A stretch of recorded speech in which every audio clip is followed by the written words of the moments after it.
మా తరఫున క్షమాపణ అడుగుతున్నానని చెప్పింది తప్పించి నేను ఆ డబ్బులు రిఫండ్ ఇస్తున్నాను, నేను సంపాదించుకున్నాను, 1000 కోట్లు వెనకేసుకున్నాను, వేసుకున్న ఒక పావులను ఒక 10 పైసల భాగం నేను వాళ్ళకి ఇచ్చి నేను చేసిన తప్పుని నేను సర్దిద్దుకున్నాను అని చెప్పి ఆమె వీడియోలో చెప్పింది సార్.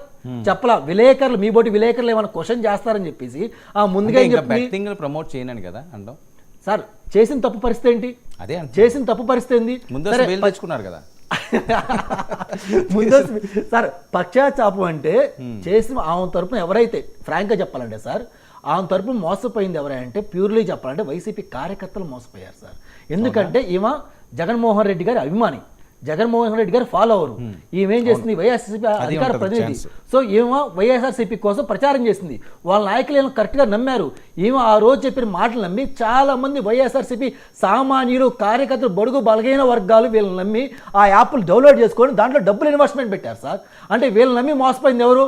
ముఖ్యంగా మోసపోయిన వాళ్ళలో ఎక్కువ మంది వైఎస్ఆర్సీపీ కార్యకర్తలే ఉన్నారు సార్. మరి ఆ వైఎస్ఆర్సీపీ కార్యకర్తలకు ఎవరు న్యాయం చేస్తారు?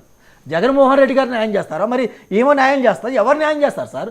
ఆ న్యాయం గురించి మాట్లాడకుండా నేను తప్పు చేశాను, పశ్చాత్తాపం పట్టాను, నన్ను క్షమించడండి ఎలా గుర్తుంది క్షమించడం? ఓకే, వచ్చిన డబ్బులు సంపాదించిన డబ్బులు కొంత రిఫండ్ ఇవ్వాలి కదా, ఆ జనాలకు ఇవ్వాలి కదా. మరి ఆ డబ్బుల గురించి మేము ఎక్కడ మాట్లాడింది సార్?